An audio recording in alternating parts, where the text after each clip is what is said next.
फिर स्टार्ट करो। आप बताओ कि मतलब why Java is platform independent.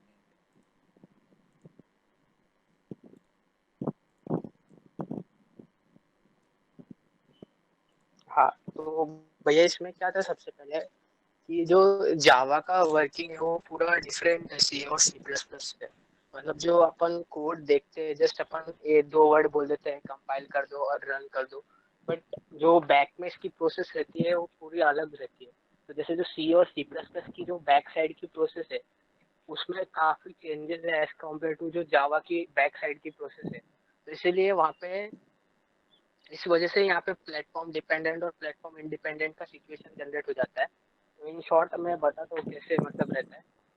तो जो सी और सी प्लस प्लस का एग्जीक्यूशन होता है ना उसमें अपन डायरेक्टली कंपाइल करते हैं कोड को। तो मतलब पूरा कंपाइल कर देते हैं कोड को और वो रन होता है। और जावा में ऐसा नहीं है। जावा में कैसा होता है कि सबसे पहले जो अपना कोड रहता है डॉट जावा एक्सटेंशन का वो बाइट कोड में बनता है जिसका एक्सटेंशन डॉट क्लास बनता है। हम्म। उसके बाद होता क्या है कि अभी ये जो बाइट कोड होता है ना ये कोई भी ऑपरेटिंग सिस्टम पे नहीं चलेगा। मतलब डायरेक्टली नहीं चल सकता कोई भी ऑपरेटिंग सिस्टम पे। तो अब इसलिए बोलते हैं अपना ऑपरेटिंग सिस्टम इंडिपेंडेंट है क्योंकि ये किसी पे भी नहीं चलता अभी। अब इसको चलाने का काम करता है जेवीएम। ठीक है। हम्म। तो अब जेवीएम जो होता है वो प्लेटफॉर्म डिपेंडेंट होता है।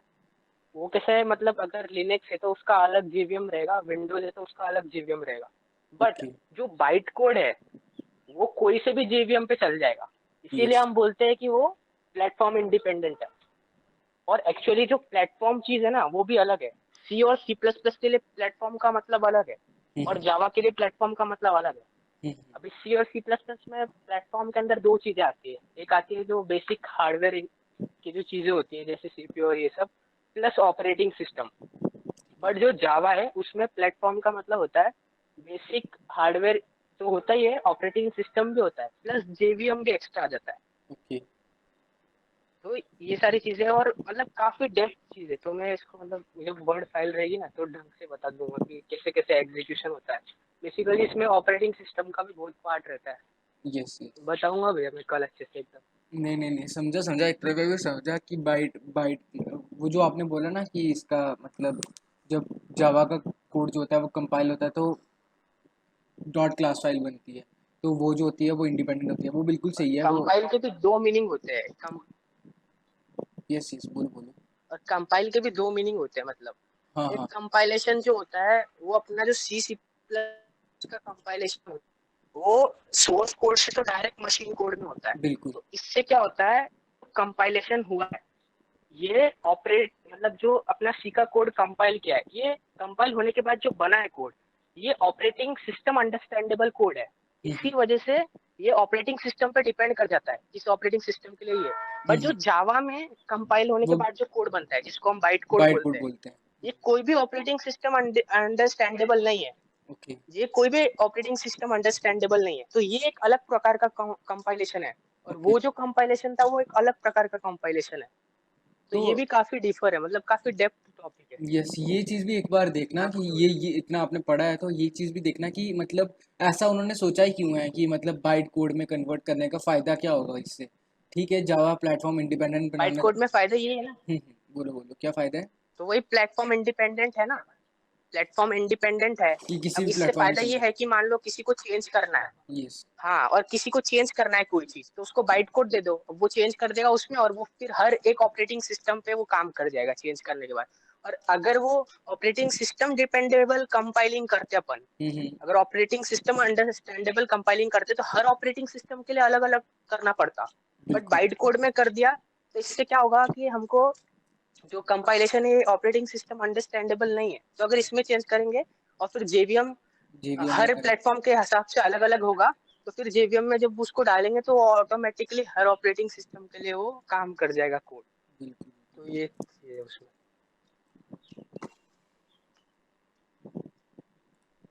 क्या लिखते भी जाएंगे कि क्या क्या क्वेश्चन का डिस्कस हुए। काम रहता है ना। इस पे लेकिन थोड़ा मेरे को पता है इसमें काफ़ी ज़्यादा डीप में है ये। जेवीएम पे तो फुल पूरा बुक है कि मतलब कैसे जेवीएम का आर्किटेक्चर क्या होता है, कैसे हाँ काम करता है। हाँ, और जेवीएम भी बहुत डेप्थ है, मतलब उसमें भी बहुत सारे पार्ट्स रहते हैं, मतलब वो पार्ट्स भी पढ़े हैं मैंने अंदर के क्या क्या रहते हैं, हाँ, वो तो काफी लोड डेप्थ में लिंकर है। और वो क्या क्या है। बिल्कुल बिल्कुल बट बिल्कुल। उसमें जो मेन चीज होती है ना, वो होती है भैया जेआईटी होता है, जस्ट हाँ इन टाइम कंपाइलर। हाँ वो हाँ। उसका मेन पार्ट है, तो उससे ही होता है, मतलब जो अब जो जेआईटी है ये कंपाइलर, इसका नाम तो है जेआईटी कंपाइलर, बट ये कंपाइलर नहीं है, ये ओके। कंपाइलर और इंटरप्रेटर के बीच की चीज है। तो तभी जावा को एक तो लैंग इसके भी रीजन है। जावा को एक सिर्फ लैंग्वेज नहीं बोला जाता है, पता है, जावा को पूरा एक इन्वायरमेंट बोला जाता है। जावा सिर्फ एक लैंग्वेज हाँ नहीं है। मतलब क्योंकि तुम इतनी ज़्यादा ज़्यादा चीज़ें कर सकते हो, तो अगर आपको जावा को सिर्फ एक लैंग्वेज बोल रहे हो तो वो सही नहीं है, क्योंकि जावा पूरा एक इन्वायरमेंट है। तो ये भी चीज़ होती है। चलो देखते हैं। हाँ, वो मैंने तो है ही। पहला वाला जो अपना था वो मैंने पुट यहाँ पे डाल दिया है। जो अपन ने वो जो कल वाला डॉक बनाया था ना, वो यहाँ पे है। आप गिटहब पे देख सकते हो, मैं आपको लिंक शेयर कर दूंगा। अभी यहाँ पे शेयर कर देता हूँ कि इसको बाद में देखने लगे। अभी रुक जाओ, अभी जहाँ पे कल छोड़ा था वहीं से चालू करेंगे अपन।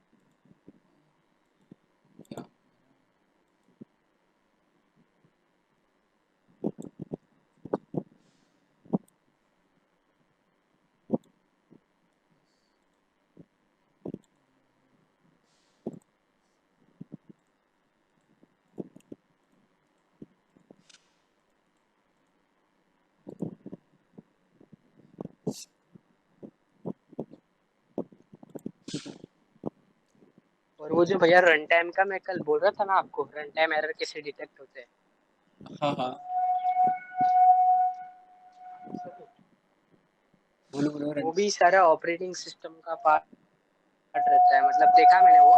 तो ओके। उसमें तो उसमें कैसा रहता है कि जो अपने रन टाइम शेयर रहते हैं ना, तो एक्चुअली अपना जो प्रोग्राम रहता है, ये जब EXE, अगर विंडोज की बात करूँ, तो जो EXE फाइल या जो सॉफ्टवेयर बन जाता है उसको जब हम स्टार्ट करते हैं, तो क्या होता है कि वो जो प्रोग्राम रहता है, सी का बात करूँ मैं, C++ के कोड का, मतलब जावा में भी सिमिलर ही टाइप रहता है। ओके। तो उसके बाद होता है कि जो प्रोग्राम रहता है ना, ये लोड करता है अपने इसमें रैम के अंदर, लोड करता है, और इसको लोड करवाने का काम करता है ऑपरेटिंग सिस्टम।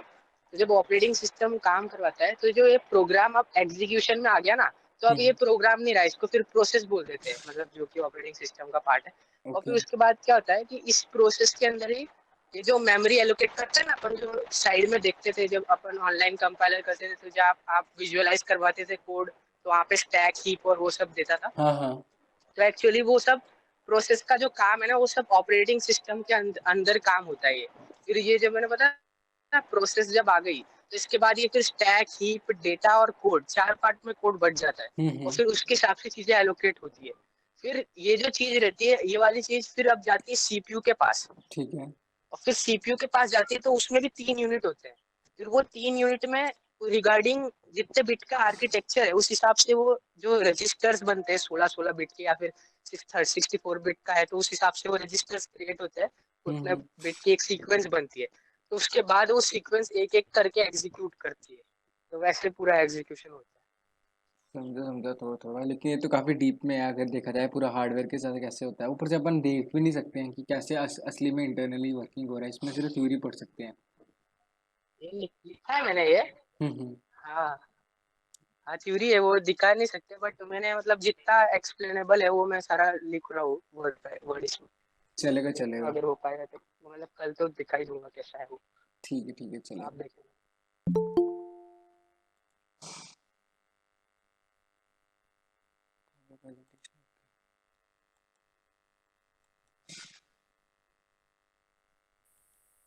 Yes. जो अभी चालू करते हैं। हमने ये सब तो पढ़ा था, जावा का ये क्या होता है क्या नहीं होता है, कंपाइल कैसे होता है, डिफरेंशिएशन। आज ये लैग क्यों कर रहा है यार। ठीक है जाने दो। तो अभी क्या अपन व्हाट इज जावा का तो नहीं देखेंगे कि जावा क्या होता है, वो तो अपने को पता है कि our course Java programming design tutorial नहीं है, ठीक है जाने दो, ये तो अपने को पता है जावा क्या रहता है। कोड वोड भी बाद में देखेंगे कि कोड क्या होते हैं। लेकिन इसकी एप्लीकेशंस देख लो, कि जैसे मैंने आपको पहले भी बोला था कि जावा जो है, आवाज़ आ रहा है ना सभी को क्लियर। स्टार्टिंग में फ़ैन ऑन था, अब मैंने फ़ैन ऑन भी ऑफ कर हाँ दिया है। भैया। ठीक है। तो देखो मतलब अभी भी मैंने जैसे कल तुमको बोला ही था कि जावा जो है वो 3 बिलियन डिवाइसेस पे रन करता है, तो देखो यहाँ पे 3 बिलियन डिवाइसेस में अभी भी ये यूज़ होता है। और जावा को किस किस लिए एप्लीके कहाँ कहाँ पे यूज़ किया जाता है, सिर्फ जावा को एक लैंग्वेज बोलना सही नहीं है, क्योंकि जावा एक टोटली इन्वायरमेंट है, क्योंकि इसको काफ़ी ज़्यादा चीज़ों में यूज़ किया जाता है, जैसे कि डेस्कटॉप एप्लीकेशंस हो गई, ठीक है। ये जैसे आपने को दिख ही रहा है, एक्रोबैट रीडर हो गया, मीडिया प्लेयर हो गया, एंटीवायरस हो गए, फिर उसका वेब एप्लीकेशंस हो गई, ठीक है।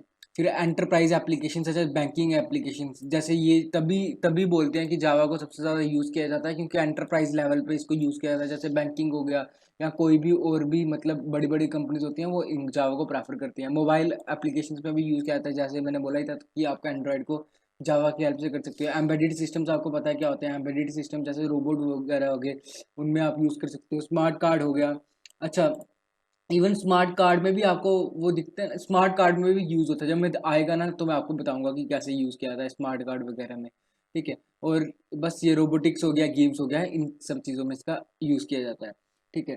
तो टाइप्स ऑफ जावा एप्लीकेशंस ये थोड़ा बहुत पढ़ लो, क्योंकि यूज़ आ जाती हैं। एक तो होती है standalone application. Standalone application are also known as desktop application और window based application. These are traditional software that we need to install on every machine।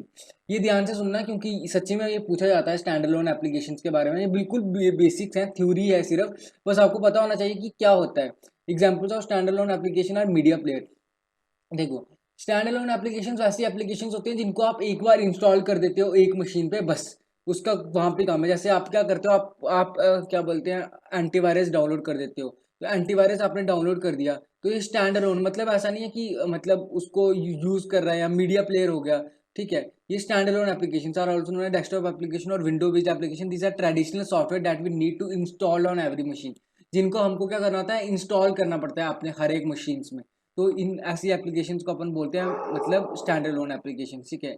इसकी एग्जांपल देखो, AWT and swing are used in Java for creating stand alone application. ऐसी applications को बनाने के लिए AWT और stand इसका swing का यूज किया जाता है, ठीक है। वो देखेंगे जब आता है, लेकिन सिंपल सी बात, अभी एग्जाम्पल इनका यही रखो कि मीडिया प्लेयर और एंटीवायरस जैसे होती है, वैसे स्टैंड अलोन एप्लीकेशन को बनाने के लिए यूज किया जाता है। और स्टैंड अलोन एप्लीकेशन कौन सी होती हैं, जो कि मतलब सिंपल, जिनको डाउनलोड करना पड़ता है, ठीक है। अब आता है वेब एप्लीकेशन। वेब एप्लीकेशन सबसे ज्यादा यूज होती हैं। An application that runs on the server side and creates a dynamic page is called a web application.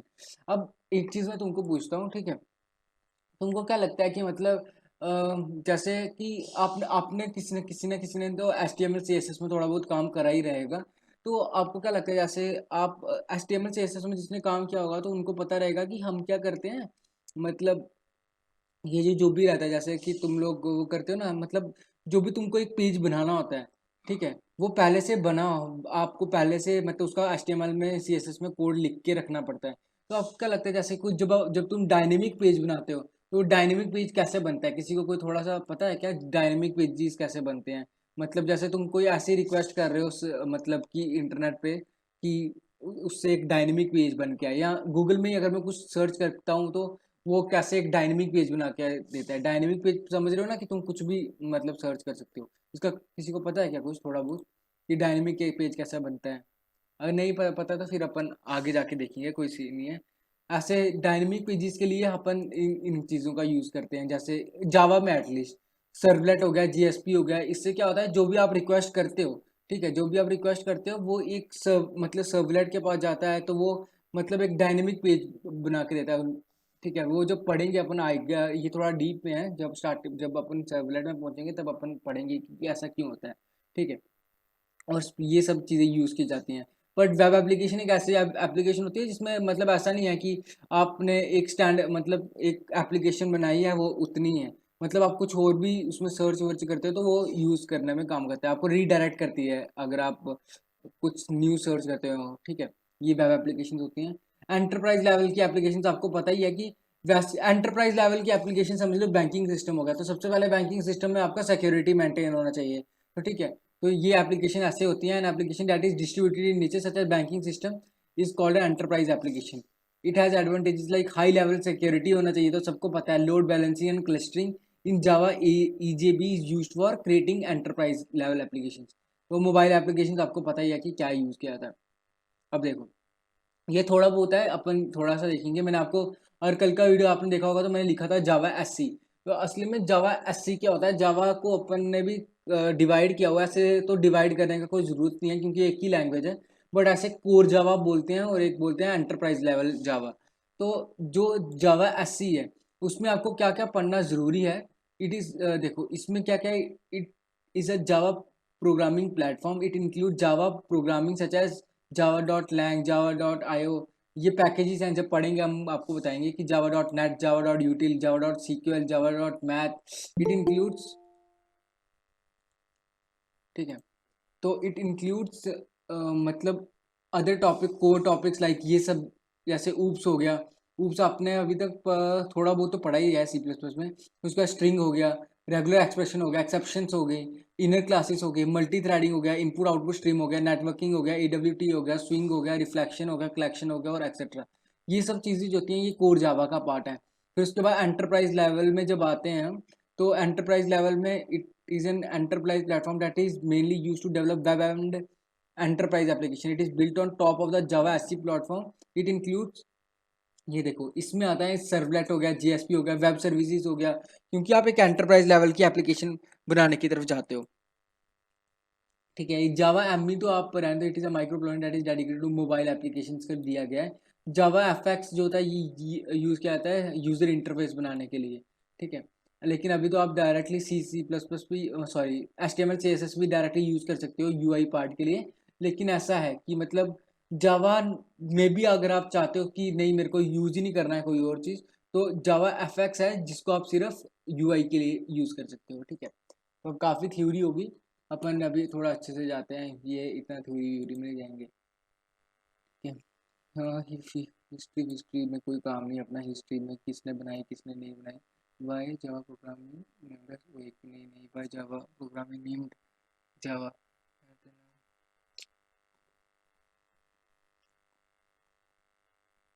In Java version history नहीं, Java according to James Gosling mislead alert. ठीक है, जावा 18। ये देखो वैसे अगर देखा जाए तो जावा कब से बन रही है, 1995 से। और अभी इसका न्यू लेटेस्ट जो है वो जावा 18, ये वाला भी आ गया ना, जावा SC17, तो सितंबर 2021 में ये। और जावा SC11 का और जावा 8 का, इनका सभी का बैकवर्ड कंपैटिबल है ये। इनका मतलब कि मतलब अगर आप इनमें कोड करते हो तो वो बैकवर्ड कंपैटिबल रहेंगे, बोलते हैं ना जिनको सपोर्ट दिया जाता है। तो ये वो है जावा SC8, जावा SC11 और जावा 18। ठीक है, the Oracle follows a pattern in which every version is released in March month and then, और ठीक है जाने दो उसको। ठीक है, अब देखते हैं फीचर्स ऑफ जावा। बस ये सबसे ज़्यादा इंपॉर्टेंट है, इसमें ध्यान से देखना, क्योंकि फीचर सभी सभी कोई भी कहीं पे भी इंटरव्यू में जाओगे आपको फीचर्स पूछे जाते हैं। और सिर्फ फीचर्स ऐसे ही नहीं पढ़ने हैं अपने को, फीचर्स में असली में जानना है कि असली में क्या है, फीचर्स का क्या होता है। तो जो भी जावा के फीचर्स हैं, जैसे सिंपल ऑब्जेक्ट ओरिएंटेड लिखा हुआ है, तो अपन देखेंगे कि क्यों है ऐसा। ठीक है, तो जावा सिंपल लिखा हुआ है। Java is very easy to learn and its syntax is simple, clean and easy to understand according to Sun micro system. Java language is a simple language because Java syntax is based on C++। ठीक है, थोड़ा बहुत हाँ based है। Java has removed many complicated and rarely used features, for example explicit pointers, operator overloading. ये सही बात है, जावा में पॉइंटर जो है, एक्सप्लिसिट पॉइंटर्स जो है, पॉइंटर्स का कोई यूज़ नहीं है। ऑपरेटर ओवरलोडिंग जो है उसका भी मतलब इन्होंने हटा दिया है वो चीज़। ठीक है, अब इस उसको कैसे यूज़ किया गया होगा आगे, वो चीज़ देखोगे आप। और there is no need to remove unreference object because there is automatic garbage collection in Java. This is one of the best features in Java which is known as garbage collection. क्योंकि आपने काफ़ी बार देखा होगा कि जब आप memory allocate करते हो तो आप भूल जाते हो उस मेमोरी को डी एलोकेट करना।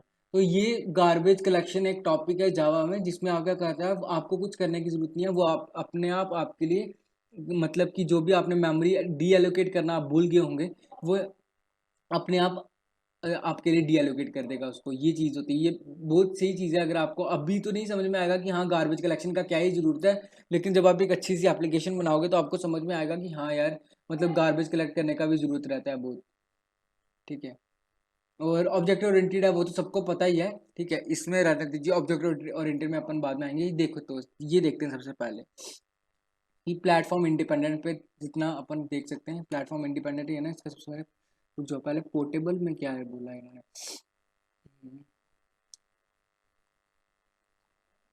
सिंपल ऑब्जेक्ट ओरिएंटेड, जो पोर्टेबल का देखते हैं कि पोर्टेबल क्यों है।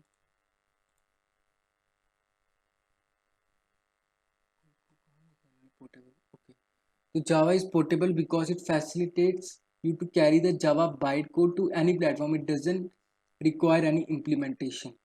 पोर्टेबल का क्या मतलब कि क्यों तुम कहीं पे भी उसको मतलब यूज कर सकते हो, यही रहेगा ना कि कहीं पे भी पोर्टेबल का यही रहता है ना कि, हाँ, है ना, तो वही। बाइट कोड जो है ना अपना, वो मतलब कहीं पे भी यूज हो जा रहा है ना, कोई भी प्लेटफॉर्म पे, जैसे कोई भी ऑपरेटिंग सिस्टम के लिए। यस, तभी तो वही है, मतलब किधर भी हम दे सकते यस यस तभी इसको पोर्टेबल बोला गया है, क्योंकि जब भी जावा का कोड कंपाइल होता है या ये बनता है तो जावा की फाइल एक सबसे पहले बनती है डॉट क्लास फाइल, जो जिसमें बाइट कोड होता है, और that byte code can be used in any operating system, that's the reason it is known as ये पोर्टेबल है। ठीक है। सबसे पहले तो ऋषभ, आपने कल बोला था ना कि जावा भी एक हाइब्रिड लैंग्वेज ही है, तो सबसे पहले जब मतलब हैं। जावा हाँ डॉट जावा जो फाइल है उसका जब अपन मतलब उसको कंपाइल करेंगे, सबसे पहले तो कंपाइलेशन होता है ना, हाँ तो कंपाइल करेंगे तो हाँ, तब, सबसे पहले। यस कंपाइल करेंगे तो सबसे पहले तो फिर उसके बाद तो उसका बाइट कोड बनेगा, मतलब कि डॉट क्लास फाइल बनेगी जिसमें बाइट कोड रहेगा, राइट, वो तो कंपाइल हाँ होके बनेगी, फिर उसके हाँ, बाद आपने बोला था कि मतलब उसके बाद वो इंटरप्रेटर में मतलब उसके बाद लाइन बाय लाइन उसके उसका, बाद जेवीएम में जाएगा। यस। तो जेवीएम में क्या होता है, फिर जिट कंपाइलर रहता है। तो वो जिट कंपाइलर बेसिकली इंटरप्रेटर और कंपाइलर के बीच की चीज है। तो वो क्या करता है, जैसे कि जो अपना कोड है उसको, आपकी आवाज़ चली गई। बट वो प्रॉपरली इंटरप्रेटर इसलिए नहीं होता क्योंकि, अब आ रही है क्या? हाँ हाँ, अब आ रही है। तो जो जिट कंपाइलर रहता है वो बेसिकली करता क्या है, लाइन बाय लाइन कोड को एग्जीक्यूट करता है। बट इसकी खासियत ये है कि अगर कोई कोड में कुछ अननेसेसरी लाइंस होती है ना, जैसे कोई लाइंस डबल या ट्रिपल रिपीट हो गई एक बार में हम्म। और उसका कोई यूज नहीं है, हम्म। तो वो उस लाइन को कंपाइल करके सिंपल एक लाइन में मतलब एक ही बार उसको यूज कर लेता है। तो ये ओके, इसकी खासियत रहती है। तो बेसिकली ये दोनों के बीच की चीज है, तो इसलिए इसको हाइब्रिड बोलते हैं। ठीक है, समझा। और सेम काम पाइथन के साथ भी रहता है। वहाँ पे मतलब ये जो जेवीएम का काम है, वहाँ हम्म। पे पाइथन वर्चुअल मशीन करती है। बट डिफरेंस ये है कि वहाँ पे वो जो कंपाइलेशन वाला पार्ट है वो हिडन रहता है पाइथन में, और इधर वो हमको करना, इधर वो हमको करना पड़ता है। हाँ इधर कंपाइल करना पड़ता है कोड, यस, ठीक जावा का। है। ठीक है, अब एक बात देखते हैं, जावा इज प्लेटफॉर्म इंडिपेंडेंट, वैसे तो अपन ने इसमें देखा भी, अभी ऋषभ ने बताया भी क्यों है, लेकिन थोड़ा सा और जानते हैं कि क्या क्या रहता है इसमें। जावा इज, ठीक है, अब देखते हैं जावा प्लेटफॉर्म इंडिपेंडेंट है क्यों है। तो Java is platform independent because it is different from other languages like C plus plus etcetera which are compiled into platform specific machines, while java is a write once and run anywhere. yes, ये चीज हमेशा याद रखना, जावा का एक famous quote बोल सकते हो आप कि एक बार लिखो और कहीं पे भी रन करो। ठीक है। फिर उसके बाद platform is the hardware of software environment in which a program runs. There are two types of platform, software based and hardware based. Java provides a software based platform. Okay, ठीक है ठीक है, जैसे आपने बोला था ऋषभ, वही है कि दो टाइप के प्लेटफॉर्म यहाँ पे माने जाते हैं। एक तो जावा में software based platform, the Java platform difference from most other platforms in the sense that it is a hardware software based platform that runs on the top of other hardware based platform. It has two components, runtime environment or API, application program interface. Java code can be execute on multiple platforms में चला सकते हो आप, for example Windows हो गया, Linux हो गया, फिर मैक ओएस हो गया। Java code is compiled by compiler and converted into bytecode, right? This bytecode is a platform independent code, and because it can be run on multiple platforms, that is write once and run anywhere. ठीक है। देखो इस वाले में कुछ भी नहीं था, ये जो अभी बोला हुआ है वही जो ऋषभ ने बताया, सिंपल वही था कि क्यों जावा को प्लेटफॉर्म इंडिपेंडेंट बोला जाता है, क्योंकि सिंपल सी बात है, जब भी आप उसका आपके पास डॉट जावा फाइल आ गई, आप उसको कंपाइल करोगे। ठीक है, आपने उसको कंपाइल किया तो उससे क्या होगा, एक बाइट मतलब कि एक बाइट डॉट क्लास फाइल बनेगी जिसमें बाइट कोड रहेगा। और वो बाइट कोड जो है वो आप किसी भी ऑपरेटिंग सिस्टम में चाहो चलाना तो आप किसी भी ऑपरेटिंग सिस्टम में चला सकते हो, whether it is Mac OS, whether it is Linux और वेदर इट इज विंडोज। ठीक है, आप जब इनमें रन कर सकते हो। लेकिन अब आता है वो जो बाइट कोड है उसको आप कैसे, मतलब कि वो जो बाइट कोड है, आप इतना याद रखो कि बाइट कोड को यहाँ जेवीएम में, ठीक है, जेवीएम के बारे में आप पढ़ेंगे अभी क्या रहता है उसमें, आप क्या बोलते हैं वो जैसे ऋषभ ने बोला भी कि जीआईटी रहता है, तो उससे आप क्या करोगे वहां पे वो कंपाइल इंटरप्रेट होगा लाइन बाय लाइन, आपका कोड जो है वो चलेगा, फिर उसके बाद जो भी आउटपुट है वह वैसे आता है। ठीक है, ये सिंपल भाषा में अभी तो। ठीक है, और इसीलिए जावा को बोला जाता है कि write once and read run anywhere, मतलब एक बार आप उसको चलाओ और कहीं पे भी रन करो। ठीक है,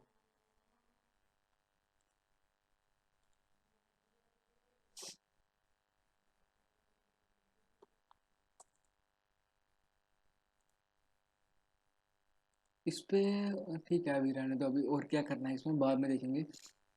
एक ये है कि जावा जो है वो सिक्योर्ड है, Java is best known for its security, with Java can be develop virus free system, Java is secured because. अब देखते हैं कि इसके इसमें थोड़ा सा ज़्यादा देखेंगे क्योंकि बहुत ज़्यादा जो इंटरव्यूज होते हैं वो पूछ लेते हैं कि जावा सिक्योर क्यों है। ठीक है, तो सबसे पहले तो नो एक्सप्लिसिट पॉइंटर, जो पॉइंटर का जो सी प्लस प्लस में था वो अभी इसमें नहीं है। Java program run inside a virtual machine sandbox, ये मैंने आपको कल भी बताया था कि मतलब वर्चुअल मशीन का फ़ायदा क्या होता है। अगर कोई भी हैकर आपका मशीन को हैक करने आता है तो वो मतलब जावा का कोड या ऐसा करने आएगा तो वो आपकी पूरी मशीन को डैमेज नहीं कर पाएगा, क्योंकि आपका जो जावा कोड है वो सिर्फ एक, जावा का ऐसा रहता है कि वो एक प्लेटफॉर्म में रन कर रहा है, जैसे जीवीएम के अंदर रन कर रहा है, तो ज़्यादा से ज़्यादा आपका जीवीएम को डैमेज कर पाएगा, आपकी पूरी मशीन को डैमेज नहीं होगी। ये एक होता है। फिर उसका class loader in Java is a part of the Java run time environment JRE का, which is used to load Java classes into the Java virtual machine dynamically। एक काम करते हैं, ये चीज़ें बाद में पढ़ते हैं, एक बार इसके बारे में आपको वो पता होना चाहिए यार पहले, जेडीके जीआरई जीवीएम, क्योंकि ये वर्ड ही इतने बार यूज़ हो रहे हैं और आपको समझ में नहीं आएगा कि यार ये हो क्या रहा है। तो पहले इसके बारे में थोड़ा अच्छे से पढ़ते हैं कि जेडीके जीआरई जीवीएम क्या है, फिर आपको समझ में आएगा कि ये क्या अपन कर रहे हैं कि जीआरई हो गया जीवीएम हो गया। ठीक है, इसके बारे में थोड़ा अच्छे से देखते हैं। ठीक है, तो देखो तीन चीज़ें होती हैं। सबसे पहले होता है एक तो जेडीके होता है जावा डेवलपमेंट किट, फिर उसके बाद जीआरई होता है जावा रन टाइम इन्वायरमेंट, और जेवीएम होता है जावा वर्चुअल मशीन। ठीक है, ये तीनों इंटर रिलेटेड हैं, तो आपको समझ में आ जाएगा कि कैसे होता है। रुको बस एक मिनट, देखो ऐसा कुछ इनका आर्किटेक्चर आप देखोगे तो मतलब जावा डेवलपमेंट किट है, जावा डेवलपमेंट किट के अंदर जीआरई होता है, जीआरई के अंदर जेवीएम है। ठीक है, ऐसा है, तो टेंशन मत लो, अभी देखते जाओ क्या क्या होता है। सबसे पहले अपन इस पे करेंगे, इसमें थोड़ा अच्छे से पढ़ेंगे क्योंकि ये बहुत ज़्यादा पूछा जाता है कि जावा डेवलपमेंट किट क्या होती है, जेआरई क्या होता है, जेवीएम क्या होता है, क्या डिफरेंसेस हैं इनके बीच में। हर किसी इंटरव्यू में आप जाओगे, हर किसी में आपको मेनली ये क्वेश्चन पूछा जाएगा। ठीक है, तो सबसे पहले देखते हैं कि you must understand the difference between JDK GRE and JVM, because before proceeding further to Java, see the brief overview of JVM here if you want to get detailed knowledge of the TK. Then first let's see the difference between JDK, JRE and JVM. Okay. सबसे पहले JVM क्या होता है? JVM Java Virtual Machine is an abstract machine. Abstract मतलब ये ऐसा बोल सकते हो आपकी एक असली में एग्जिस्ट नहीं करता है, एब्स्ट्रैक्ट मशीन है। It is called a virtual machine because it doesn't physically exist, ये कोई फिजिकली एग्जिस्ट नहीं करते। जैसे आपने वहाँ पे पढ़ा था कि वो एक मतलब प्लेटफॉर्म है जो कि मतलब सॉफ्टवेयर की फॉर्म में है। प्लेटफॉर्म एक सिर्फ हार्डवेयर ही नहीं होता है, तो ये फिजिकली एग्जिस्ट नहीं करता है। ठीक है, it is a specification that provides a runtime environment in which Java bytecode can be executed। ये ध्यान से देखना, इसमें क्या बोला हुआ है, ये एक ऐसा इन्वायरमेंट प्रोवाइड करता है जिसमें जावा का बाइट कोड एग्जीक्यूट हो सकता है। ठीक है, ये सबसे बेस्ट चीज़ है इसकी। ठीक है, फिर उसके बाद it can also run those program which are written in other language and compile to Java byte code. तो सुनो, कोई अदर लैंग्वेजेस हैं, जैसे कोई भी और लैंग्वेजेस हैं, अगर वो उसमें अगर कोड लिखा गया है तो ऐसी कुछ चीज़ें अवेलेबल हैं। लाइक अगर आप पाइथन में कोड करते हो तो ऐसा कुछ ना कुछ सॉफ्टवेयर अवेलेबल है जिसमें आप उसको जावा के बाइट कोड में कन्वर्ट कर सकते हो। तो अगर आप बाइट कोड में कन्वर्ट करते हो तो ये तब उसको भी रन कर सकते हैं। ठीक है, तो JVM are available for many hardware and software। JVM, GRE and JDK are platform dependent. देखो JVM हो गया, GRE हो गया एंड JDK हो गया, Java is platform independent, but JVM, GRE, and JDK are platform dependent because the configuration of each OS is different from each other. ठीक है, ये चीज़ ध्यान रखना, क्योंकि कल इंटरव्यूअर आपको यहाँ पे ही फंसाएगा। वो बोलेगा कि बताओ भाई कि JVM, GRE, मतलब आपको लगेगा कि जावा जो है वो प्लेटफॉर्म इंडिपेंडेंट है, तो आपको लगेगा ये भी प्लेटफॉर्म इंडिपेंडेंट होंगे, बट ऐसा नहीं है। However, Java is platform independent. There are three notion of the JVM: specification, implementation, and instance. ठीक है, JVM perform the following main task perform करता है: लोड करता है कोड को, वेरीफाई करता है कोड को, एग्जीक्यूट करता है और प्रोवाइड करता है रन टाइम एनवायरनमेंट। थोड़ा JVM के बारे में थोड़ा सा डीप में जाते हैं अगर देखना ही है। ठीक है, यहाँ पे दिया हुआ आर्टिकल JVM पे भी, तो अपन पहले सबसे पहले JVM का देख लेते हैं, फिर उसके बाद GRU एंड JDK पे आएगा। अभी तक किसी को JVM में डाउट है कि JVM क्या होता है? थोड़ा बहुत नहीं तो थोड़ा देख लेते हैं। JVM में समझ में आ रहा है कि नहीं आ रहा है, या ज़्यादा थ्योरी लग रहा है? सिर्फ थ्योरी तो है भी है, बट ये जानना ज़रूरी है कि JVM होता क्या है। तो थोड़ा एक बार देख लेते हैं अपन अच्छे से, फिर उसके बाद आगे देखते हैं। ठीक है, तो देखो, JVM इज एन एब्स्ट्रैक्ट, मुझे पता है आपको एब्स्ट्रैक्ट मशीन होता है कि व्हाट इज JVM। देखो, a specification where working of Java virtual machine is specified, but implementation provider is independent to choose the algorithm. Its implementation has been provided by Oracle and other companies. देखो, अब आप ऐसा नहीं कर सकते हो कि मतलब JVM में आप उसको खुद बता रहे हो कि भाई तेरे को कैसे किस तरीके से इम्प्लीमेंटेशन करनी है। वो जो है वो तो Oracle ने, मतलब जिन्होंने भी बनाया है उनको पता है, उन्होंने अब आप उसको पहले से उसमें कोड लिखा गया है कि उसकी इम्प्लीमेंटेशन किस तरीके से होने वाली है। And implementation, its implementation is known as JRE। तो देखो, जावा रन टाइम इन्वायरमेंट जो है उसकी इम्प्लीमेंटेशन है, और रन टाइम, ठीक है पहले रुक जाओ यार, JDK आपको पहले मुझे बताओ। JVM समझ में आया ना? JVM मतलब सिर्फ एक वर्चुअल मशीन, JVM एक वर्चुअल मशीन है। ठीक है, ठीक है, जिस जो क्या क्या काम करता है सिंपल जी आपको यहाँ पे पता लग गया होगा। It is called a virtual machine because it doesn't physically exist. एक तो फिजिकली एग्जिस्ट नहीं करता है, सिंपल आपको ऐसे बोलना है कि एक जावा जो है, एक JVM जो है एक वर्चुअल मशीन है जो कि फिजिकली एग्जिस्ट नहीं करता है। तो it is a specification that provides a run time environment. Simple कि वो एक ऐसा रन टाइम इन्वायरमेंट प्रोवाइड करता है जहाँ पे आपका जावा का जो बाइट कोड है वो रन हो सके। ठीक है, फिर उसके बाद उसके फंक्शंस क्या हैं? लोड करता है कोड को, वेरीफाई करता है कोड को, एग्जीक्यूट करता है कोड को और प्रोवाइड करता है रन टाइम इन्वायरमेंट जावा के बाइट कोड को रन करने का। अब JVM के बाद एक चीज़ आती है जावा रन टाइम इन्वायरमेंट। ठीक है, अब ये देखो क्या होता है। JR is an acronym for Java Runtime Environment. It is also written as Java RTE. The Java Runtime Environment is a set of software tools which are used for developing Java applications. ठीक है, इसको क्यों use किया जाता है? देखो, JVM में आप देखो, ये चीज याद रखना, आपको पता होना चाहिए कि डिफरेंसेस क्या है। JVM सिंपल सी बात, जो कि जावा के बाइट कोड को रन करने के लिए एक इन्वायरमेंट प्रोवाइड करता है, उसको आप JVM बोल सकते हो बस। ठीक है, और the Java run time environment is a set of software tools which are use for developing Java applications. ठीक है, ये क्या है? सेट ऑफ सॉफ्टवेयर टूल्स हैं जो कि आपको क्या करते हैं, which are use for developing Java की एप्लीकेशन आपको बनाने में हेल्प करते हैं। It is use to provide the run time environment. ठीक है, ये भी रन टाइम इन्वायरमेंट प्रोवाइड करता है। क्यों बोल रहे हैं रन टाइम इन्वायरमेंट प्रोवाइड करता है? क्योंकि JVM इसके अंदर ही है GRE के, तो इसीलिए एक आप ऐसा बोल सकते हो कि ये भी रन टाइम इन्वायरमेंट प्रोवाइड करता है। It is the implementation of JVM।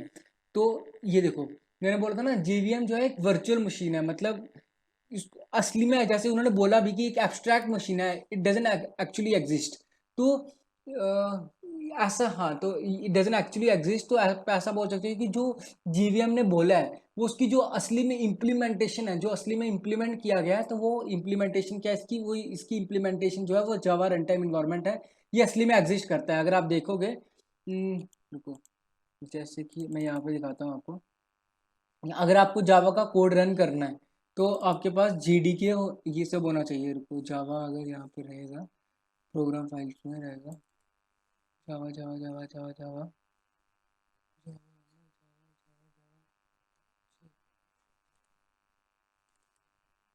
ये देखो जावा है। जावा में सबसे पहले आपका JDK एग्जिस्ट कर रहा है यहाँ पे, JDK for Java development kit और GRE। GRE for Java run time environment, ये आपको डाउनलोड करने पड़ते हैं। ये सब मतलब लैपटॉप मतलब ये देखो, ये मतलब जो आपका ओएस है उस पर डिपेंड करते हैं, तो आप इंटरनेट से इसको डायरेक्टली डाउनलोड कर सकते हो, ठीक है। लेकिन जेडीके भी एग्जिस्ट करता है, जीआरई भी एग्जिस्ट करता है। जेवीएम असली में एग्जिस्ट नहीं करता है। जावा वर्चुअल मशीन एक एब्स्ट्रैक्ट मशीन है, और जावा रन टाइम इन्वायरमेंट जीआरई जो है उसकी असली में इम्प्लीमेंटेशन है, ठीक है, ये याद रखना। नहीं तो आपको ऐसे डिफरेंस नहीं पता लगता है, आपको बस कंफ्यूज ही हो जाओगे कि भाई ये क्या है, ये तो सेम ही सेम है, ये सेम ही काम कर रहा है, ऐसा नहीं है। बस इतना याद रखो कि जो भी जीवीएम ने बोला है वो उसकी जो इम्प्लीमेंटेशन है वो अपना जावा रन टाइम इन्वायरमेंट है। It is the implementation of JVM, it physically exist. बोला भी है उसने कि वो एग्जिस्ट करता है। It contains a set of libraries plus other files that JVM runs uses at run time. It implementation of JVM, it's the implementation of JVM is actively released by other companies beside Sun micro system, ठीक है।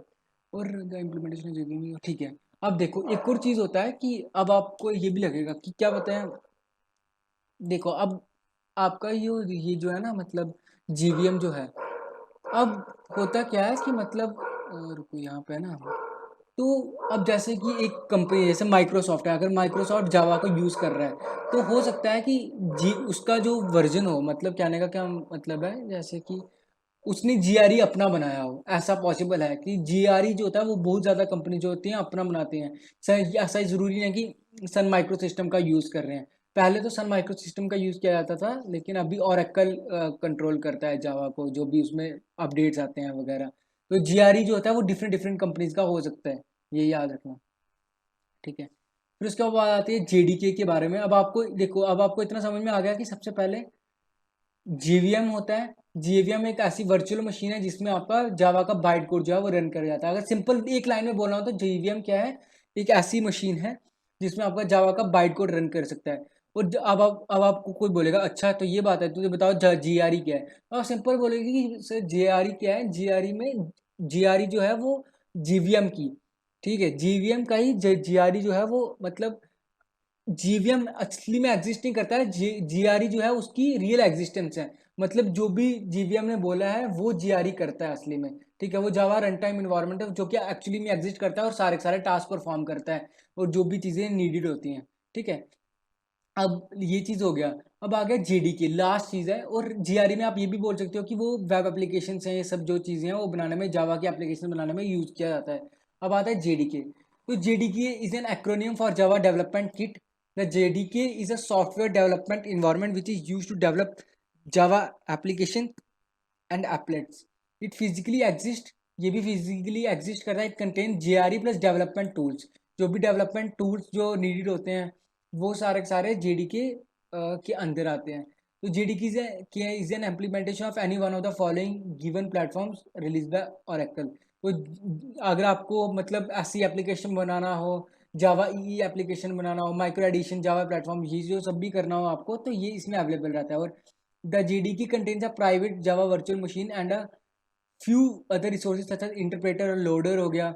मतलब ये सारा सारा जो चीज़ें हैं, interpreter, loader, जावा और कंपाइलर, जावा सी और जार आर्काइवर जो होता है, documentation generator, Java doc etcetera to complete the development of an Java application, ये सब जो है वो उसके अंदर अवेलेबल रहता है। आपको एक कुछ चीज़ बताता हूँ कि क्या होता है, मतलब कि इसकी मतलब बहुत सही चीज़ है कि आपको पता है ना, आप कोई भी कोड लिखते हो आपको डॉक्यूमेंटेशन लिखना पड़ता है डेवलपर्स के लिए। बट इनमें ऐसे ऐसे टूल्स अवेलेबल हैं जिनका आपका जो भी आप कोड करते हो उसकी डॉक्यूमेंटेशन अपने आप से बनती है, ठीक है। ये चीज़ें भी होती हैं, लेकिन ये अभी नहीं देखोगे आप। जब अपन कहीं आगे जाके मतलब इसमें डीप में पहुंच जाएंगे तो अपने बताऊंगा आपको कि इसकी जो पूरा का पूरा मतलब आप इसके डॉक्यूमेंटेशन जो है वो अपने आप मतलब बन सकती है। एक तो ऐसा होता है, मतलब ऐसे आपको पता है कि डॉक्यूमेंटेशन बनाना होता है, तो डॉक्यूमेंटेशन बनाने में आपको कितना कितना टाइम जाएगा, आपको मतलब आपको डेली को करना पड़ेगा उसकी डॉक्यूमेंटेशन बनाने के लिए। लेकिन अगर आप इसमें इसका कोई ज़रूरत नहीं है, आपको सिर्फ कोड लिखना है, आपकी डॉक्यूमेंटेशन जो है वो बन जाएगी। तो पहले मुझे बताओ जल्दी से कि आपको इसमें कोई डाउट है। अगर कोई भी डाउट है कि जीवीएम क्या होता है, नहीं तो मैं खुद ही पूछूंगा। सिंपल सा आपको ये चीज़ बताना है कि अगर कोई आपको अभी पूछे कि जीडीके क्या होता है, जीवीएम क्या होता है, जीआरई क्या होता है, ये भूलना नहीं है, क्योंकि सच्ची में बहुत ज़्यादा बार पूछा जाएगा आपको कि जेडीके में क्या होता है, जीवीएम, क्योंकि सबकी तीनों वर्ड जो है वो एक जैसे लगते हैं और पता नहीं लगता है कि मतलब कि असली में क्या क्या चीज़ें। तो अभी तो आपको समझ में आ जाएगा ना। और अगर आप ऐसा देखोगे ना तो जेवीएम पे पूरा बुक अवेलेबल रहेगा। देखो अगर मैं सिर्फ जेवीएम रखूँ, जेवीएम पे बुक अगर देखो तो देखो जावा वर्चुअल मशीन पे पूरी पूरी बुक है कि कैसे काम करती है ये सब चीज़ें। तो अगर आपको मतलब यही चीज़ है कि मतलब बहुत बहुत चीज़ें ये काफ़ी डीप में है कि जावा वर्चुअल मशीन बनी कैसे है। इन इन चीज़ों पे पूरा पूरा मतलब ये बुक्स पूरा अवेलेबल है। तो ये इतना डीप में भी अपन अभी जा नहीं सकते हैं। हाँ लेकिन आर्टिकल्स पढ़ सकते हैं अगर आपको इतना अच्छे से जानना है। तो क्या करते हैं अभी बताओ मुझे, जीवीएम पे थोड़ा और पढ़ें कि मतलब यहाँ आगे करें। यहाँ जीवीएम में पढ़ सकते हैं अगर पढ़ें तो, क्योंकि ये इंपॉर्टेंट टॉपिक है अगर देखा जाए तो। बट थ्योरी है ये बात है, बट असली में अगर आप इंटरनली देखोगे तो बहुत ज़्यादा डीप में है ये। क्या लिखते हैं? ये तो अभी समझ में आया पहले नंबर, ऋषभ समझ में आया कि क्या बोल रहा था मैं? हेलो जतिन। हाँ भैया समझा हाँ मैं। भैया। एक चल। बार मैं रिकैप कर देता हूँ, मतलब मुझे जो समझा वो सही है कि नहीं, बोलो बोलो। शॉर्ट में। मतलब जो जावा वर्चुअल मशीन है ना, वो अपना मतलब जो बाइट कोड था उसको कन्वर्ट करने का, मतलब उसको कन्वर्ट करेगा अपना मशीन कोड में, उसका टास्क देगा जो कि परफॉर्म होगा अपना जीआरई के थ्रू। ठीक है। ठीक है। सही है। और जेडीके क्या करेगा? क्योंकि वो इसकी इम्प्लीमेंटेशन करता है, वो तो फिजिकली एग्जिस्ट करता नहीं। यस और यस। जेडीके मतलब अभी ये अभी जो जेडीके रहेगा वो ये सारे काम के साथ साथ, जैसे जो अभी लिंक का जो काम है, और जो आपने डॉक्यूमेंटेशन का बोला, ये सब एक्स्ट्रा फीचर्स प्रोवाइड करेगा ऐसा। हाँ बिल्कुल ऐसा आप बोल सकते हो, बिल्कुल हाँ ऐसा ही होता है ऐसे। ठीक है। क्योंकि सारी चीजें बहुत एकदम वो है, मतलब बहुत ही कम ही इसके डिफरेंसेस निकल रहे हैं। ये बात तो है। क्योंकि अपन ने जो पढ़ा था तो जेवीएम के अंदर भी इंटरप्रेटर आता है, तो बाइट कोड को वो मतलब इंटरप्रेट करके वो कन्वर्ट करता है। बट अभी जैसे बोल रहे हैं कि जो जीआरई है हाँ ये करता है इम्प्लीमेंटेशन, देखो तो मतलब ये जो इंटरप्रेटर वाला पार्ट है फिर इसके अंदर आना चाहिए तो। हाँ प्रॉब्लम पता है क्या है, प्रॉब्लम नहीं है ये चीज़ वैसे। जीवीएम के अंदर मतलब जीवीएम है, जीवीएम असली में कोई कॉन्सेप्ट असली में एग्जिस्ट ही नहीं करता है पहली बात तो। जीवीएम में कॉन्सेप्ट है। तो जीआरई एग्जिस्ट करता है, तो जावा रन टाइम इन्वायरमेंट में उसने दिखाया हुआ है कि क्या क्या चीज़ें हैं। और जीआरई के अंदर जेडीके है, जीवीएम में कॉन्सेप्ट दिया हुआ है कि हाँ एक वर्चुअल मशीन है जो कि जावा के बाइट कोड को कन्वर्ट कर, मतलब जावा का जो आप कोड कंपाइल करते हो वो कन्वर्ट करता है उसको बाइट कोड में। तो ये चीज़ है बस, ऐसा है। अगर अपन देखते हैं थोड़ा जीवीएम में, थोड़ा आर्टिकल पढ़ते हैं कि जीवीएम के भैया बारे एक में। बार वो जे एक बारी क्या? जीआरई वाला दिखाओ ना, एक मिनट इसके हाँ ऊपर जो जीआरई वाला दिखाओ। यही है ना जीआरई का। हाँ।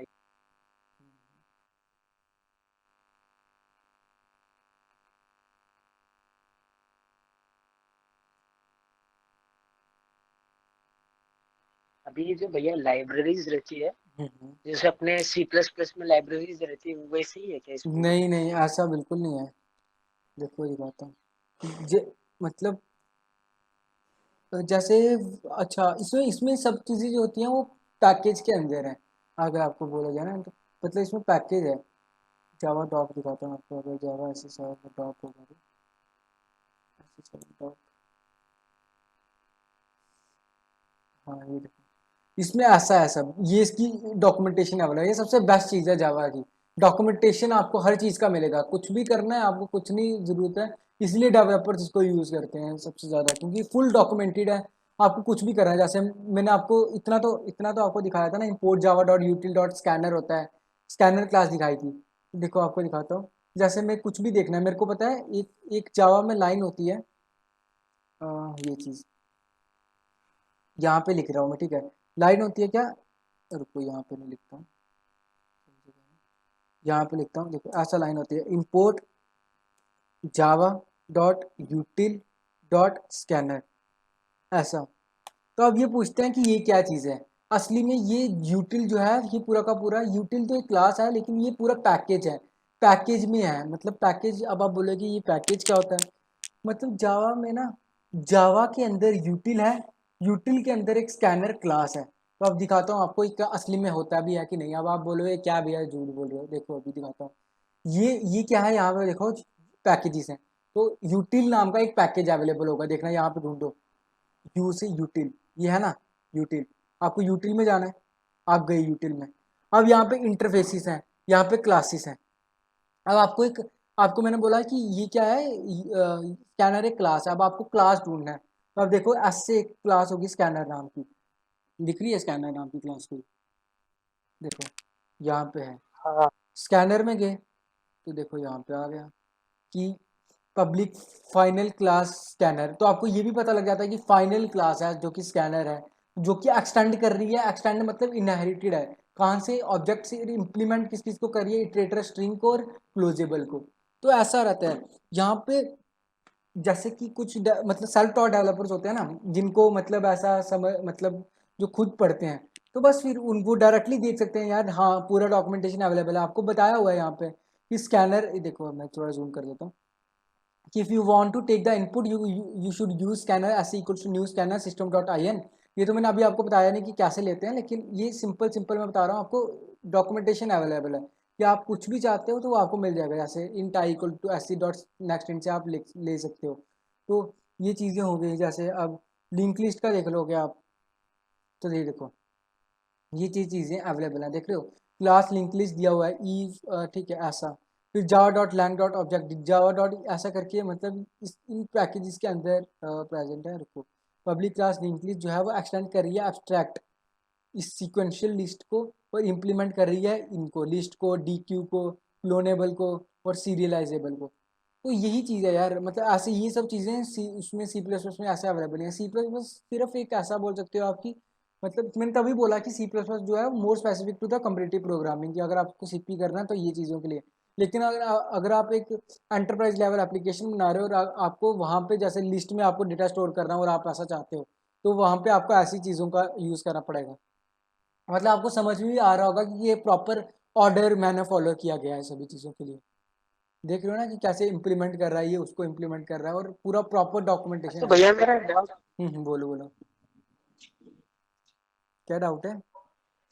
जैसे डाउट ये था कि अपन जैसे कोई भी हेडर फाइल जो इंक्लूड करते थे उधर, हाँ हाँ, मतलब सी में, वैसे जावा में भी हेडर फाइल से इंक्लूड करते हैं ना। हेडर फाइल तो यहाँ पे मतलब कुछ जो पैक, प्री प्रोसेसर डायरेक्टिव्स रहते हैं उनमें तो मतलब इसमें हेडर फाइल ही करते हैं इंक्लूड। यहाँ पे पैकेज होते हैं क्या? यस,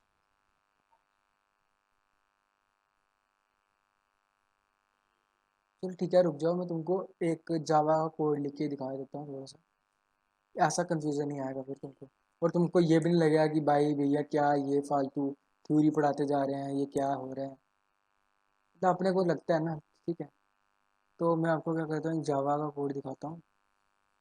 ऐसे कर देना, आपको पब्लिक क्लास में रहना, बस ये बंद कर, ठीक है। ऐसा करके सबसे पहले ये चीज़ें होती हैं। आपको जावा का कोड अगर आपको लिखना है तो सबसे पहले क्या रहता है वो देखो। सबसे पहले आप लिखते हो पब्लिक, अरे लिख जा पब्लिक। पब्लिक क्या है कि जो आपकी जो क्लास रहने वाली है वो पब्लिक है। आप बोल रहे हो कि ये हर जगह एक्सेसिबल रहे, ठीक है, इसलिए आपने उसको क्या लिखा, आपने उसको लिखा पब्लिक। फिर उसके बाद आप उसको क्लास देते हो, क्लास देते हो, क्लास मतलब कि क्लास नेम जो भी रहेगा, ठीक है। और क्लास आप जब भी लिखते हो तो आपको एक चीज लिखना पड़ता है, इन जावा में file name is similar to the class name, ठीक है। आप जो उसमें करते थे सी प्लस में करते थे कि हाँ बिना क्लास के भी आप कोड कर देते हो, इसमें ऐसा कुछ नहीं है भाई, क्लास आपको बनानी पड़ेगी सबसे पहले। और जावा में क्लास नेम जो होता है वो सिमिलर होता है किससे, फाइल नेम से, ये हमेशा याद रखना, नहीं तो आपका कोड ही नहीं चलेगा। तो पब्लिक लिखा मैंने, क्लास लिखा, क्लास के आगे क्या लिखूंगा, क्लास का नेम, क्लास का नेम क्या है यहाँ पे बताओ, यहाँ पे class name is similar to the file name, तो फाइल नेम इज मेन, ये आएगा मेन, ठीक है। अरे ऐसा, फिर उसके बाद अपन लिखेंगे क्या। अब एक चीज रहती है इसमें, अभी मैं तभी बोल रहा हूँ कि इतना डीप में मत जाना, मैं सिर्फ ऐसे ही करके लिख रहा हूँ, मैं आपको हर चीज हर वर्ड का मीनिंग समझाऊंगा कि ऐसा क्यों करना पड़ता है, ठीक है। फिर उसके बाद हम लिखते हैं मेन फंक्शन, लिखते हैं ना ऐसे सी प्लस से इंट मेन, ऐसा कर देते हैं और ऐसा कर देते हैं, ऐसा। जावा में ऐसा नहीं रहता है। जावा में हम मैं तेरे तुमको बताऊंगा कि क्यों ऐसा लिखना ज़रूरी है और क्यों ऐसा सिंटैक्स इसका है, क्यों सिक्योरिटी इसको ज़्यादा बोला जाता है।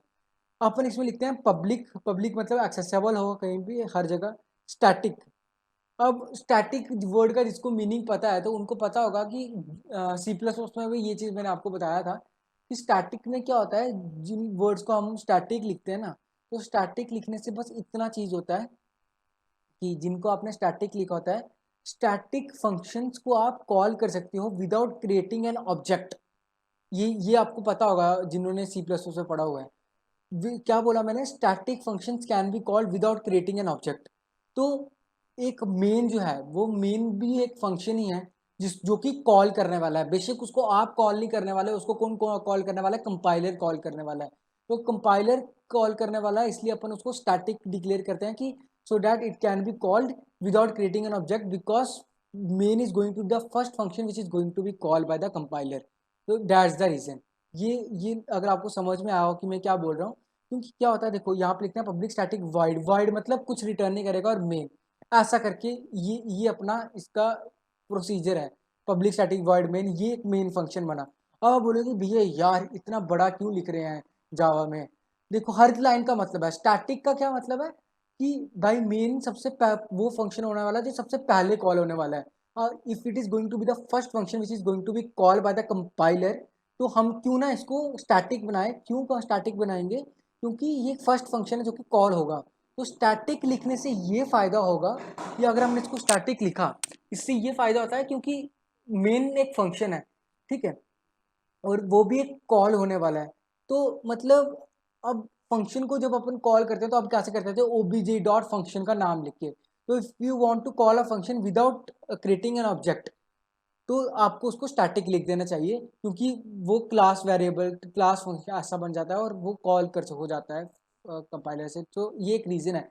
ये मोस्ट आस्क्ड क्वेश्चन है, मोस्ट आस्क्ड। मतलब आप कभी भी पूछोगे ना जावा का, तो सबसे पहले आपको ये पूछतेगा भाई पब्लिक स्टैटिक वॉइड स्टैटिक क्यों लिखते हैं, ये लाइन समझाओ।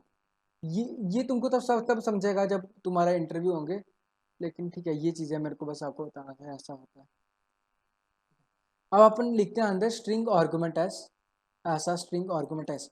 अब ये आप बोलोगे कि ये क्यों लिखते हैं, तो अगर आपको कमांड लाइन से कोई वैल्यू पास करना हो तब अपन इसका यूज़ करते हैं, ठीक है। तो टेंशन मतलब ये तुम जैसे जैसे आगे करते जाओगे तो आपको समझ में आता जाएगा। फिर उसके बाद जैसे मैंने आपको बोला कि जावा जो है वो मतलब पैकेजेस के साथ काम करता है, तो इसमें एक ऐसा प्रिंट करने के लिए आप सी आउट नहीं लिखते हो, लिखते हो आप सिस्टम। सिस्टम एक पैकेज रहेगा, देखो देख लेते हैं यहाँ पे सिस्टम सिस्टम करके system dot out dot println. System तो नहीं रहेगा, लेकिन किस में system dot out dot println किस में एग्जिस्ट करता है, किस पैकेज में एग्जिस्ट करता है, इनपुट आउटपुट में करता है शायद से। जावा डॉट आई ओ देखना एक बार, तो क्या होता है मिल जाए अपने को। हाँ, जावा डॉट आई ओ देखना एक बार, जावा डॉट आई ओ है यहाँ पे इनपुट आउटपुट। आई ओ दिख जा भाई दिख जा। A B C D E F G H I, I ना, I A B C D E F G H I, हाँ आयो, ये दिखा आईओ, ठीक है। फिर उसके बाद यहाँ पे सिस्टम होना चाहिए, अगर सिस्टम हुआ तो नहीं, नहीं तो system dot out dot println, system dot out, system में डॉट आउट इंटरफेस तो नहीं है सिस्टम, नहीं रुक जा, सिस्टम रहेगा इतना मुझे पता है, आईओ में रहता है। रुको इधर देख लेते हैं, system dot out dot println जो है,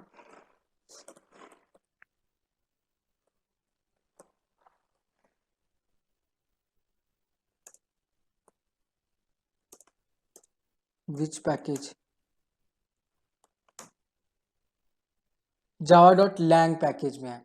तो ऐसे आप डायरेक्टली सर्च करके देख सकते हो। तो जावा डॉट लैंग पैकेज कहाँ पे है, लैंग लैंग लैंग यहाँ पे है, रुको, लैंग कहाँ पे, LANG मॉडल आ गया। इसके बाद इंपोर्ट जावा डॉट लैंग नहीं है क्या सिर्फ, नहीं ये तो एक्सेप्शन है, इंपोर्ट जावा डॉट लैंग। अरे यार इसको थोड़ा सा इधर करता हूँ, ठीक है। लैंग कहाँ पे है,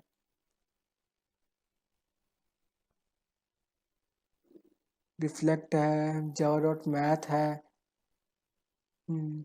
ये देखो इसमें भी है, लेकिन लैंग कहाँ पे यार? ऊपर है वो यस, थोड़ा। यस, सॉरी सॉरी, यस दिख गया, ठीक है, ये है लैंग। हाँ ये। अब देखो ये मेरा, अब इसमें सिस्टम सिस्टम करके क्लास होना चाहिए।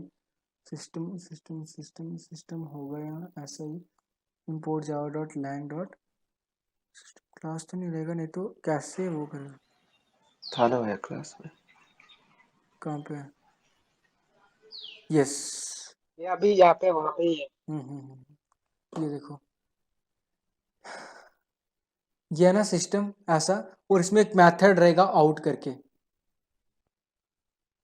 जो कि प्रिंट सिस्टम में आउट डॉट प्रिंट एलन करके।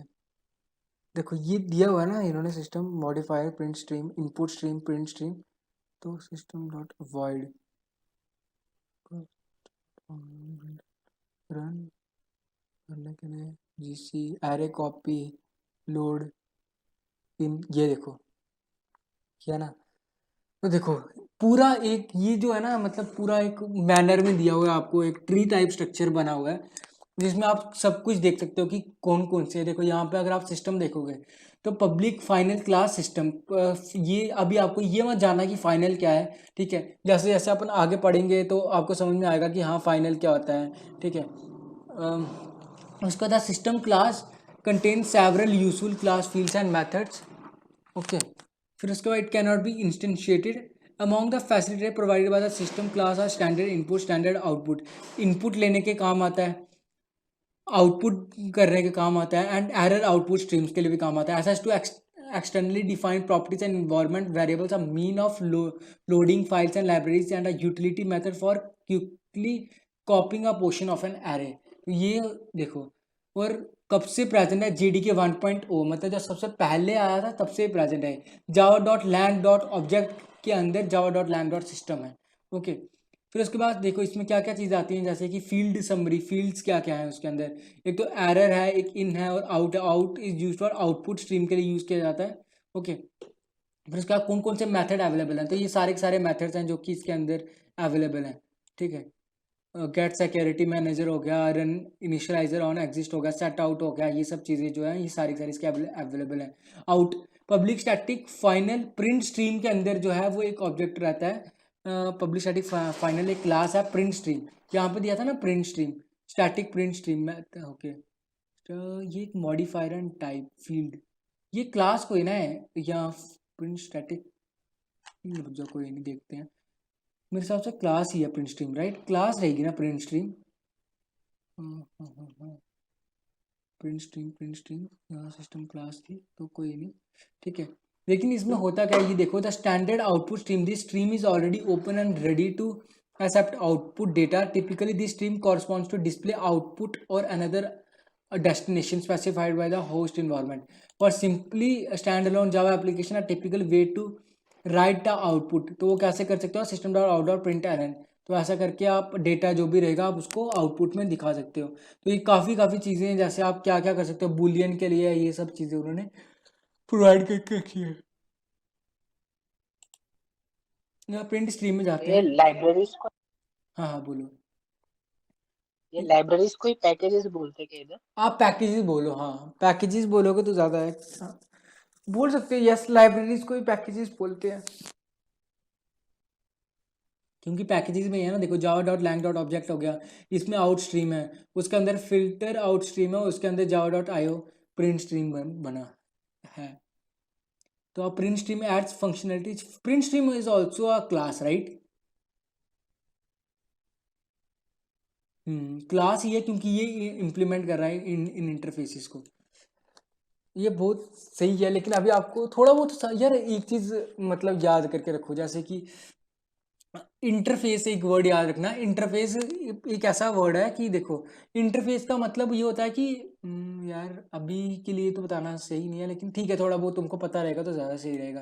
देखो मैं थोड़ा सा एग्जांपल लेके बताऊंगा प्लीज। अब अगर तुमने सी प्लस प्लस में जो वो एब्स्ट्रैक्ट पढ़ा होगा ना तो तुमको पता लग जाएगा।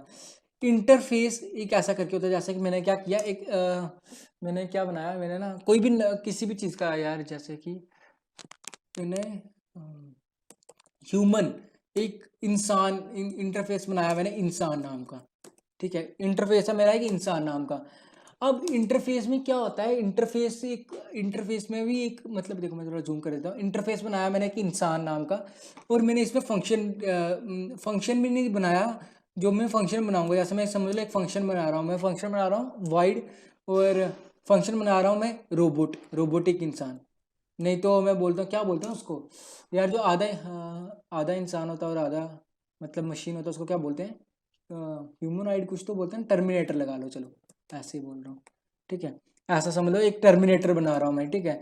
तो अब एक बात याद रखना, इंटरफेस एक ऐसा मतलब इंटरफेस को पहली बात तो जब मैं बताऊंगा तब आपको समझ में आएगा, लेकिन अभी आप इतना याद रखो, क्योंकि यहाँ पे कई जगह इंटरफेस का यूज आ रहा है, तो अब बस इतना याद रखो कि इंटरफेस एक ऐसा मतलब क्लास नहीं बोलोगे आप, इंटरफेस को डिफाइन करती हैं क्लासेस।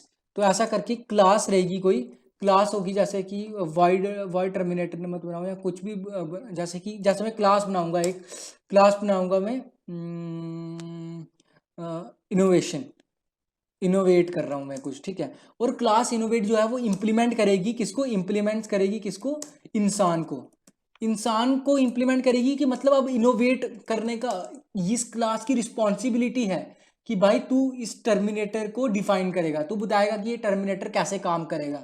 तो यही चीज़ है बस, टर्मिनेटर को डिफाइन करने के लिए यहाँ पे ये बंदा क्या करेगा, ये इम्प्लीमेंटेशन देगा, ये क्लास इनोवेट क्लास जो है वो टर्मिनेटर की क्या बोलते हैं इम्प्लीमेंटेशन देगा बस। यहाँ पे इसकी इम्प्लीमेंटेशन दूंगा, यहाँ पे मैं ऐसा करके बताऊंगा कि ये कैसा टर्मिनेटर होगा। ये मतलब इसकी 1 आई होगी, ये क्या बोलते हैं सिर्फ देख के मतलब देख के डेटा कलेक्ट कर देगा, ऐसा करके मतलब ये फ्लाई तो उड़ भैया सकेगा। जो बोलो बोलो बोलो ऋषि। ये जो डिक्लेरेशन है ये इंटरफेस में रहता है क्या? यस, डिक्लेरेशन और ये एब्स्ट्रैक्ट फंक्शंस रहते हैं इन इन इंटरफेस। मतलब आपने एब्स्ट्रैक्ट का सुना होगा, इन इंटरफेस में ना, if you are not declaring the function, if you are not declaring means if you are declaring a function, then वो बाय डिफॉल्ट एब्स्ट्रैक्ट होते हैं। एब्स्ट्रैक्ट फंक्शंस आपको अगर याद होगा तो वो ऐसे फंक्शन होते हैं जिनकी डेफिनेशन अवेलेबल नहीं होते, जो सिर्फ डिक्लेरेशन होती हैं। तो इंटरफेस इसलिए यू बोला जाता है 100% एब्स्ट्रैक्शन देता है। 100%, अगर आपने सुना होगा एब्स्ट्रैक्शन क्या होता है, एब्स्ट्रैक्शन होता है कि मतलब 100% आपसे चीज़ें छुपाई जाती हैं, क्योंकि हम सिर्फ बंदे को, हम जो भी बंदा आप होगा ना, जैसे इसमें आपको कैसे बताऊँ, जैसे आपका कोई क्लाइंट है, आप उसको इंटरफेस दोगे, आप उसको बोलोगे देख ले भाई कि इंटरफेस है जिसमें वॉइड टर्मिनेटर नाम का फंक्शन है। You will not give the class, like you will not give the implementation of class innovate. क्योंकि क्या होगा, अगर आप क्लाइंट को सब कुछ ही दे दोगे कोड में, तो वो तो अगली बार आपके पास आएगा ही नहीं। आप उसको इंटरफेस देते हो, आप उसको बोलते हो कि ये देखिए एक टर्मिनेटर नाम का एक चीज़ है, आप उसको क्लिक करोगे तो आपका काम हो जाएगा। तो आप उसको इम्प्लीमेंटेशन ही दिखाओगे कि मैंने कैसे किया हुआ उसको इम्प्लीमेंट। ऐसे आप इंटरनली में भी पूरा डीप में नहीं बताऊंगा अभी आपको, क्योंकि बहुत ज़्यादा हो जाएगा आपके लिए। लेकिन ऐसा एक स्मॉल कंसेप्ट के लिए ऐसा ही है कि आपको एक बंदा आया, मतलब क्लाइंट आया, आपको बोलता है कि भाई मेरे को टर्मिनेटर चाहिए, बोले आपने बोला ठीक है मैं बना दूंगा। आप एक इंटरफेस बनाओगे और टर्मिनेटर दोगे, आप टर्मिनेटर क्लास कहीं और लिखोगे, कि जो क्लास उसको इम्प्लीमेंट कर रही होगी वो उसको आप कहीं और लिखोगे। तो आप उसको पूरा मतलब ऐसा करके उसको इंटरफेस ही दिखाओगे, आप उसको पूरा कुछ नहीं दिखाओगे, सब कुछ। मतलब मेनू कार्ड की तरह है वो यस, इंटरफेस। नहीं है ऐसा। अब मेन्यू कार्ड बोलोगे तो तब तो बहुत गंदा हो जाएगा, क्योंकि मतलब इंटरफेस का बहुत ज़्यादा और यूज़ होगा। मतलब it's not just like menu card. देखेंगे जैसे जैसे अपन आगे पढ़ेंगे तो अपन जानेंगे कि why interface is needed, and क्यों इतना मतलब जावा में बहुत बेस्ट फीचर माना जाता है इंटरफेस को, कि ये पूरा प्यूरी एब्स्ट्रैक्शन प्रोवाइड करता है। इसलिए तो सिर्फ मेन्यू कार्ड बोलना सही नहीं रहेगा, मेरे को लगता है कुछ ना कुछ तो और तो ज़्यादा उसका एक यूज होगा। पार्ट है। यस, हाँ बोल सकते हो आप कि उसका एक ही है, क्योंकि देखो यहाँ पे कितनी क्लासेस हैं, जैसे ऑल इम्प्लीमेंटेड इंटरफेस। ये चीज़ मैंने दिखाना था, इसलिए मैंने तुमको बताया कि ये क्लोजेबल एक इंटरफेस है, फ्लशेबल एक इंटरफेस है, अपेंडेबल एक इंटरफेस है, ऑटो क्लोजेबल एक इंटरफेस है। This all interfaces are means this all interfaces की इंप्लीमेंट करा है। देख लो यहाँ पे मैंने आपको दिखाया, ये एक तरीका है लिखने का। पब्लिक क्लास एक print stream is a class. Extend करने का क्या मतलब होता है, ये एक्सटेंड मतलब कि ये इनहेरिट है, इनहेरिट पता ना, इनहेरिटेंस पता ना आपको। अभी ऐश को मतलब आपको समझ में नहीं आ रहा होगा अश्लेषा ये ज़्यादा, बट सी प्लस प्लस जिन्होंने थोड़ा पढ़ा है मेरे से तो उनको पता लग रहा होगा, थोड़ा बहुत तो पता लग ही रहा होगा भाई तुम लोगों को कि एक्सटेंड का मतलब होता है इनहेरिटेंस करना। जैसे वहाँ पे इनहेरिटेंस करते थे हम सी प्लस प्लस में बस अपन ऐसा लिखते थे कि अपन ऐसा लिखते थे क्लास, जैसे ए लिखते थे और ऐसा करते थे अपन, कुछ तो ऐसा ही सिंटैक्स होता था ना, लाइक क्लास बी कुछ ऐसा, मतलब ऐसा करके, मतलब कोलन यूज करते थे फॉर सिंगल इनहेरिटेंस, ऐसा करके लिखते थे। जावा में ऐसा लिखते हो आप, एक्सटेंड फिल्टर आउटस्ट्रीम, एक्सटेंड का मतलब ये वाली जो क्लास है ये मतलब ऐसा है कुछ, अगर आपको दिखाना है तो मतलब फिल्टर स्ट्रीम सबसे पहले यहाँ पे मानो ऐसा करके फिल्टर स्ट्रीम क्लास है, जैसे ऐसा मानते हैं एक फिल्टर स्ट्रीम क्लास है, आजा भाई नीचे, फिल्टर स्ट्रीम ऐसा है, और उससे क्या नाम, कौन सी क्लास है ये वाली, अपन ने नाम बोला प्रिंट स्ट्रीम क्लास जो है वो उससे आई हुई है। ये उसको मतलब ये उसका पेरेंट है, ये उसका चाइल्ड है प्रिंट स्ट्रीम, और प्रिंट स्ट्रीम यहाँ पे इंप्लीमेंट कर रही है, इंप्लीमेंट कर रही है मतलब अपेंडेबल और क्लोजेबल को इंप्लीमेंट कर रही है। वो मैंने जैसा ऐसा बताया यहाँ पे, जो मैंने आपको बताया ना कि इंसान को इंप्लीमेंट कौन कर रहा है, ये इनोवेट क्लास, तो वैसा ही आप ऐसा बोल सकते हो कि ये क्लोनेबल हो गया, और अपना जो ये जो है अपेंडेबल हो गया। ये इंटरफेसिस हैं, यहाँ पे कुछ फंक्शंस अवेलेबल होंगे और जिनको ये चीज़ रन कर रहा है ऐसा करके। ठीक है, थोड़ा बहुत तो समझ गया होगा आपको यार, मतलब ज़्यादा नहीं बट आई गेस थोड़ा बहुत आइडिया लग गया होगा कि क्या बोल रहा हूँ मैं। हाँ भैया। हम्म। हाँ भैया। वही चीज़ है। ठीक है, इससे मतलब बहुत ज़्यादा चीज़ें प्रोवाइड होती हैं, जैसे कि क्या होता है थ्रेड सेफ, ये जो चीज़ें होती हैं थ्रेड सेफ होता है आपका कोड, या ये सब चीज़ें होती हैं, बहुत ज़्यादा चीज़ें हैं तभी उन्होंने ऐसा किया हुआ है। नहीं तो सोचो यार एक फीचर्स के लिए कि भाई इसे ये चीज़ होगा तो पूरा पूरा इंटरफेस का कॉन्सेप्ट नहीं लाते वो, तो कुछ ना कुछ तो गेम होगा ही, और पूरा पैकेजेस जिस हिसाब से बनाए गए हैं मतलब ऐसा करके पूरा प्रोवाइड हो, तो इसके पीछे भी बहुत ज़्यादा होगा कुछ ना कुछ तो, इसलिए थोड़ा अच्छे से पढ़ेंगे अपन इन चीज़ों को, क्या क्या इसका रीज़न है कि क्यों ऐसा किया गया है। ठीक है, तो ये हो गया जेवीएम का। और ठीक है, अभी तक जितना बोला उसमें किसी को कोई डाउट है क्या, तो बताओ, या कोई कुछ क्वेश्चन पूछना हो कि क्या अभी हो रहा है इसमें या नहीं तो मैं ही पूछता हूँ, अगर तुमको नहीं पूछना है तो बताओ ज़रा, क्या समझ रहा है, मतलब थोड़ा बहुत पता लग रहा है कि कैसा होता है, थोड़ा अलग तो है, इतना तो समझ में आ ही रहा होगा सी प्लस प्लस से तुमको।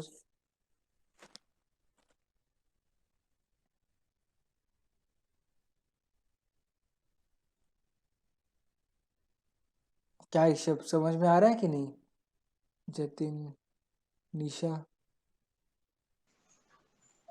हाँ भैया, ज़्यादा थ्योरी तो वैसे नहीं थोड़ा खुद से भी करना ही पड़ेगा। हाँ हाँ, थोड़ा तो एक करना ही बार, पड़ेगा। हाँ एक बार खुद से भी हाँ समझ रहा है बट बहुत वास्ट है। बहुत ज़्यादा हाँ, वास्ट है, वास्ट तो बहुत ज़्यादा है, पढ़ना पड़ेगा अपने को अच्छे से। वो खुद से भी ऐसे करना पड़ेगा तभी से ज्यादा अच्छे से, और है ना। हम्म। मतलब ऐसी चीजें हैं कि वो रिलेट ही नहीं हो रहा। ठीक है, कोई नहीं, अभी आपने पहली बार देख रहे हो ना शायद से, तब आपको रिलेट करने में प्रॉब्लम हो रहा है, नहीं तो एक बार काम हाँ करो। भाई, हम्म। मतलब जब जितनी ज्यादा इंफॉर्मेशन आएगी उतना रिलेटेबल होगा ये, ऐसा है।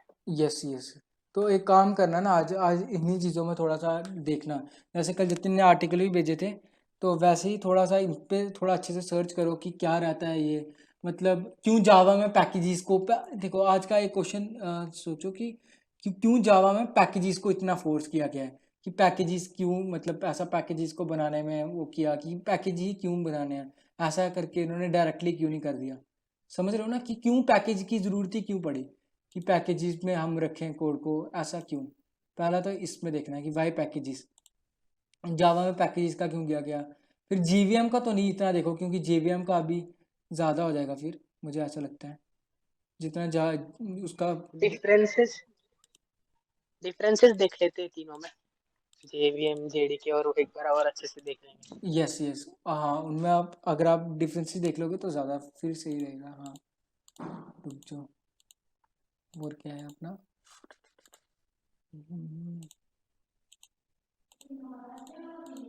रुक जाओ। ठीक है, मैं रिकॉर्डिंग स्टॉप करता हूँ 1 मिनट के लिए।